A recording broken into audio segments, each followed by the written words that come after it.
Konsumen, pengecer, dan agen memprotes rencana pemerintah membuat Jakarta bebas minyak tanah bersubsidi Mei mendatang. Setelah hujan interupsi, DPR akhirnya menolak calon gubernur BI pilihan presiden.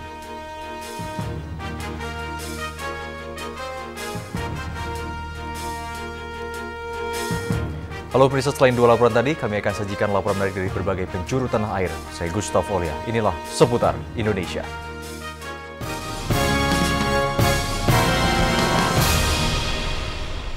Pemirsa, warga kampung Hiripau di distrik Mimika Timur Timika, Papua, siang tadi terlibat bentrokan dengan polisi yang mencoba membubarkan aksi pemblokiran jalan oleh warga.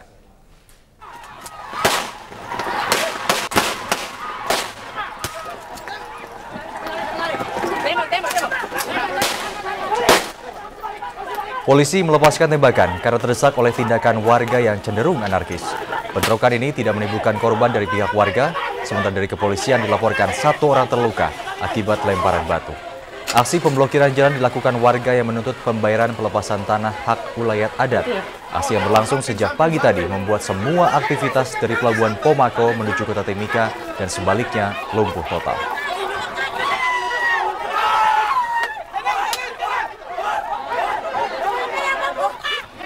Siapkah warga Jakarta menghadapi pencabutan subsidi minyak tanah Mei mendatang?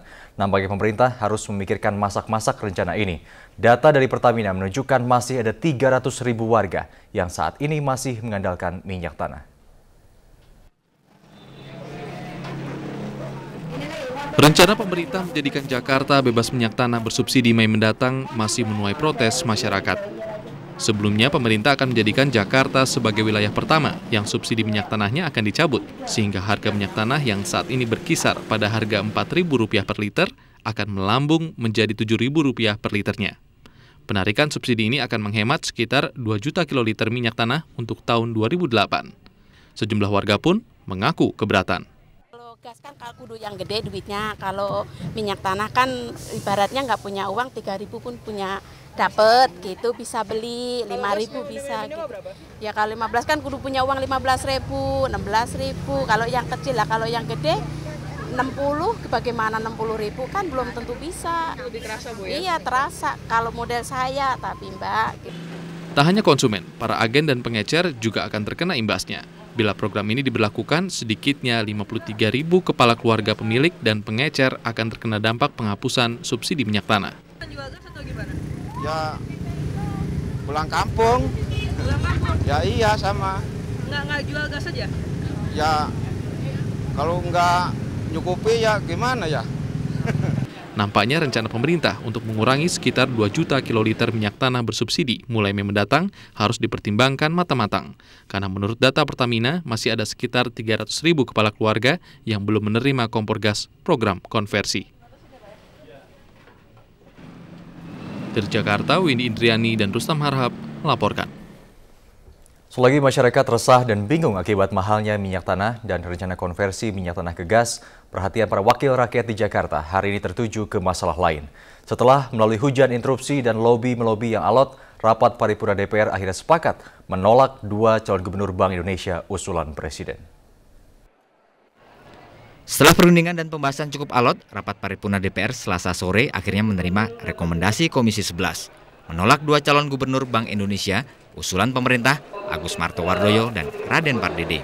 Keputusan ini dicapai setelah rapat paripurna sempat diskors 2 kali karena sejumlah anggota DPR menolak rekomendasi Komisi 11. Kalau tidak memilih di antara keduanya adalah abstain, adalah tidak melakukan pilihan. Tetapi karena sudah demikian mengarahnya proses ini sehingga diambillah satu diktum khusus yakni menolak. Bagi kami ini tidak. Karena pada pelaksanaan voting tersebut mencampurkan antara kebijakan dan nama ini merupakan sesuatu yang tidak benar di dalam aturan. Karena voting harus dilaksanakan apple to apple. Kalau yang dilaksanakan nama itu harus dilaksanakan secara tertutup. Dan apabila dilaksanakan suatu kebijakan, menolak atau menerima harus dilaksanakan secara terbuka. Di sini dicampur, sehingga ini memberikan confuse yang ada. Namun, lobi antar fraksi untuk kedua kalinya akhirnya menentukan lain. 7 fraksi setuju kedua calon gubernur BI usulan pemerintah ditolak. termasuk fraksi-fraksi besar seperti Golkar, PDI Perjuangan, Fraksi Kebangkitan Bangsa, dan Fraksi Partai Keadilan Sejahtera. Hanya 3 fraksi yang setuju kedua calon diproses, yakni Fraksi Partai Demokrat dan Fraksi Damai Sejahtera serta PAN. Dengan demikian, pemerintah punya PR baru, mengajukan usulan nama baru untuk calon gubernur Bank Indonesia. Tim Liputan RCTI melaporkan.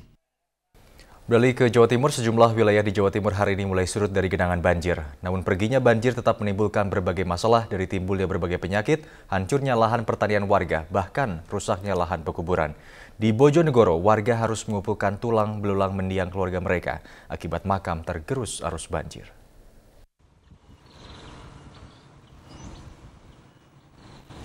Banjir besar kedua yang melanda Bojonegoro sejak pekan lalu memporak-porandakan tanah makam di Desa Kanor, Kecamatan Kanor, Bojonegoro. Seperempat tanah makam rusak tergerus arus banjir. Akibatnya tulang belulang jenazah manusia dari kuburan berserakan di lahan persawahan, bahkan sebagian hanyut terbawa arus air yang deras. Sejumlah ahli waris berusaha mencari tulang belulang kerabat dan keluarganya yang telah dikuburkan di tanah makam ini. Namun mereka kesulitan mengidentifikasinya. Menurut Romli, salah seorang warga yang turut membantu mengumpulkan tulang belulang itu, rencananya tulang-tulang ini nanti akan dikuburkan kembali setelah air yang mengenai kuburan surut. Tanah makam ini lokasinya persis berada di sebelah Tanggul Bengawan Solo yang sekaligus dijadikan jalan desa. Tanggul ini juga jebol diterjang banjir sepanjang 55 meter. Di Lamongan, meski sejumlah wilayah sudah mulai surut, namun warga masih mengungsi di tenda-tenda.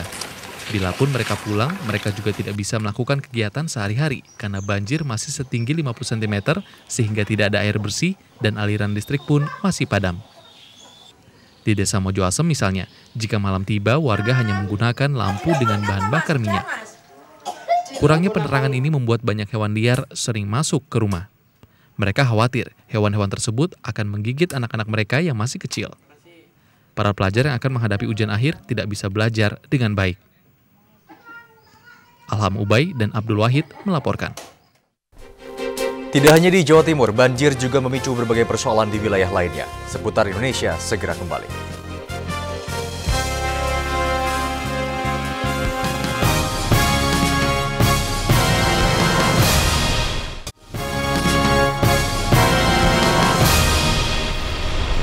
Pemirsa, korban hanyut yang kemarin terbawa banjir bandang di Sukabumi, Jawa Barat hari ini ditemui jasadnya. Sementara banjir di sejumlah daerah di tanah air tidak hanya merendam rumah, sawah, dan jalan, namun menimbulkan masalah baru, yakni timbulnya berbagai penyakit.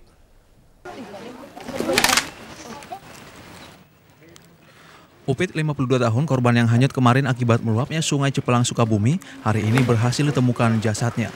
Korban ditemukan terjepit di antara bebatuan sungai tak jauh dari tempat korban terseret. Tim SAR gabungan bersama warga setempat berhasil menemukan korban setelah 6 jam pencarian. Korban hanyut terseret banjir bandang saat bersama 4 rekannya berusaha menyeberangi sungai kecil menuju rumah. Banjir di Kecamatan Majalaya, Kabupaten Bandung, Jawa Barat yang melanda lebih 1.000 rumah hari ini mulai surut.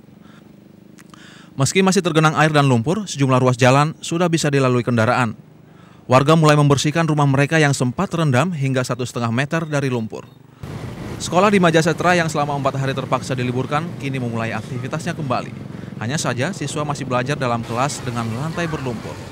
Namun surutnya banjir kini disertai masalah baru, yakni datangnya berbagai penyakit seperti gatal, flu, dan diare. Sementara banjir masih merendam ratusan rumah warga di 3 desa kelurahan di Kota Bengkulu, yakni Kelurahan Sukamorindu, Tanjung Agung, dan Tanjung Jaya. Ketinggian air mencapai lutut orang dewasa.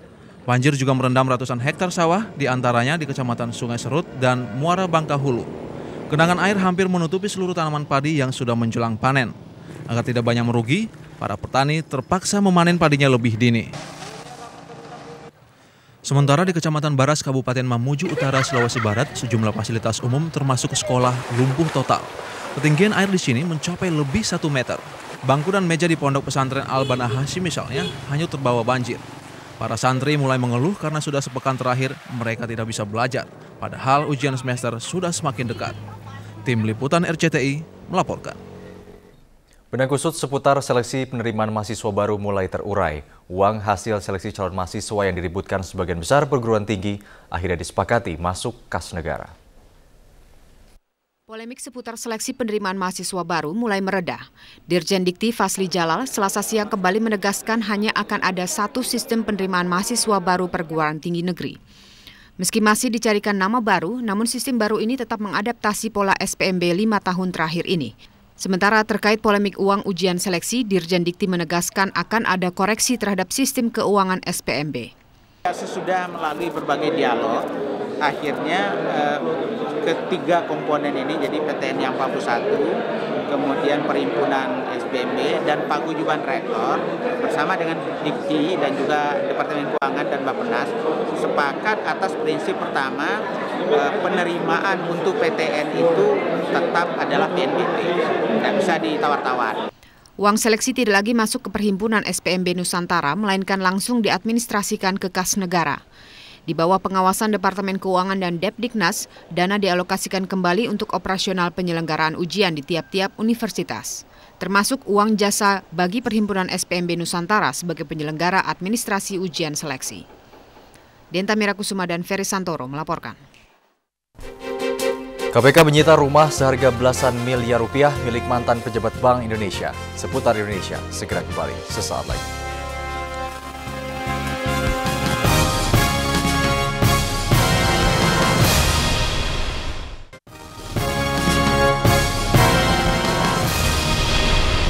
Pemirsa, dua rumah milik mantan Deputi Gubernur Bank Indonesia Iwan Prawiranata telah disita KPK. Penyitaan tersebut merupakan tindak lanjut atas penyelidikan KPK terhadap skandal aliran dana BI.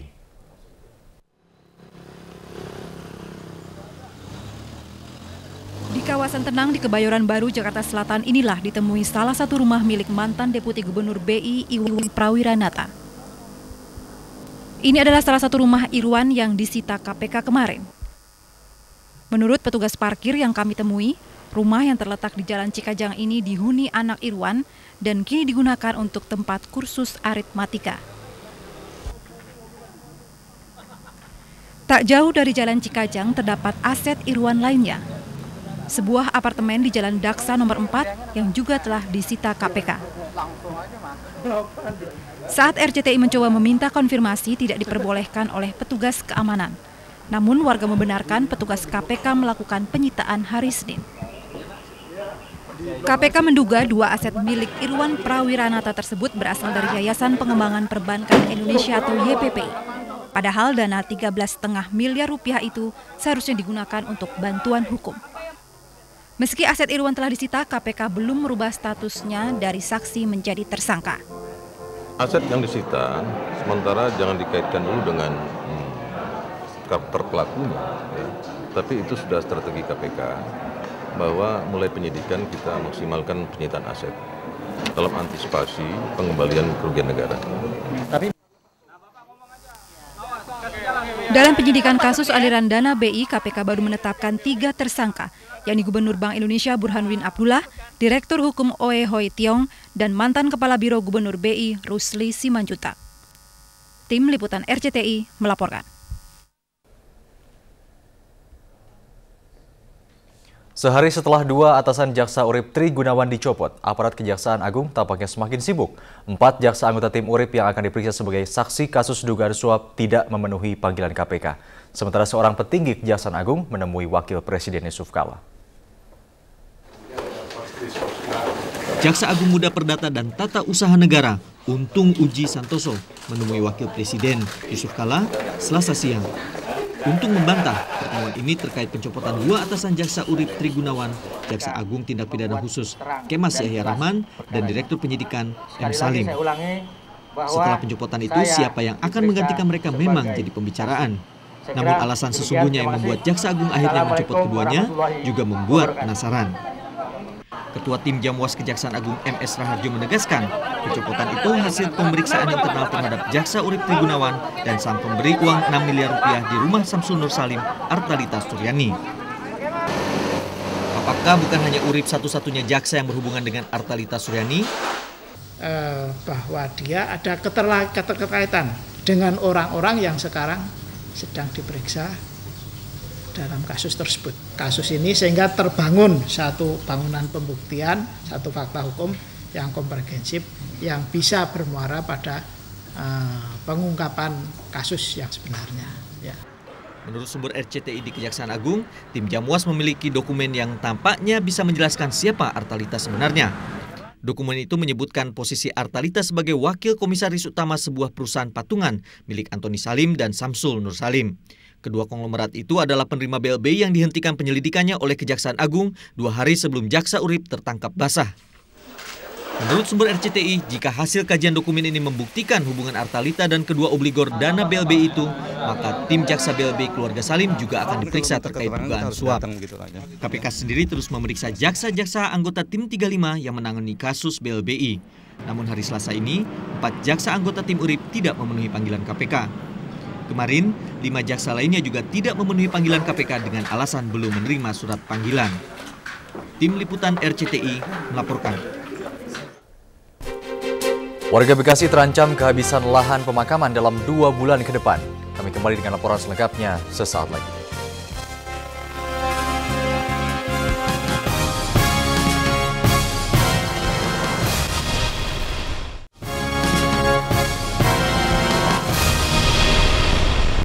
Gelombang pemulangan TKI ilegal yang dideportasi pemerintah Malaysia kembali dilakukan. Kali ini sedikitnya 41 TKI ilegal asal Nusa Tenggara Barat hari ini tiba di Pulau Lombok. Para TKI ilegal ini langsung dibawa ke kantor Dinas Tenaga Kerja Provinsi NTB untuk pendataan ulang dan diberi ongkos pulang ke daerah masing-masing. Lazimnya modus para pekerja gelap. Mereka berangkat ke Malaysia melalui jasa tekong dengan membayar sedikitnya 2 juta rupiah. Para TKI yang nekat berangkat ke Malaysia secara ilegal ini umumnya ditangkap setelah melarikan diri dari majikan. Mereka lalu harus melalui sejumlah pengalaman buruk, termasuk di penjara, dihukum cambuk, dan ditipu oleh para tekong. Pemirsa, warga Kota Bekasi terancam kehabisan lahan pemakaman. Satu-satunya tempat pemakaman umum yang dikelola Pemkot Bekasi diperkirakan dalam 2 bulan ke depan akan terisi penuh. Dalam waktu yang tergolong singkat ini, TPU hanya mampu menampung 240 makam baru lagi. Tempat pemakaman umum perwira di Jalan Lingkar Perwira Bekasi Utara ini hanya tersisa 500 hingga 600 meter persegi lagi. TPU seluas 13 hektar ini telah terisi 1.650 makam. Diperkirakan dalam waktu 2 bulan mendatang, pemakaman ini akan penuh dengan rata-rata 120 makam baru per bulannya. Kondisi ini membuat warga Kota Bekasi resah. Pada pemerintah Kota Bekasi untuk segera mungkin lahan yang dipisahkan itu agar bisa dimanfaatkan oleh warga Bekasi yang Pemerintah kota setempat sebenarnya sudah menyiapkan lahan pemakaman baru di sejumlah lokasi, namun jaraknya cukup jauh yakni 10 km dari pusat kota. Lahan yang menjadi sasaran terletak di Kampung Kelapa II, Pedurenan, Bantar Gebang, Kota Bekasi, seluas 13 hektar.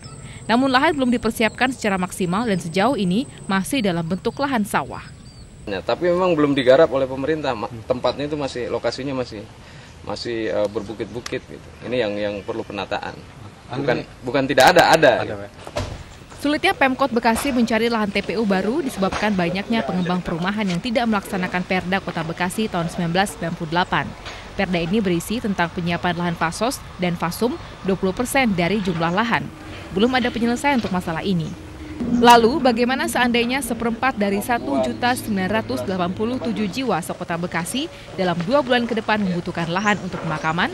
Sudah bisa diduga mereka pasti tidak akan tertampung. Afri Sondi dan Aditya melaporkan.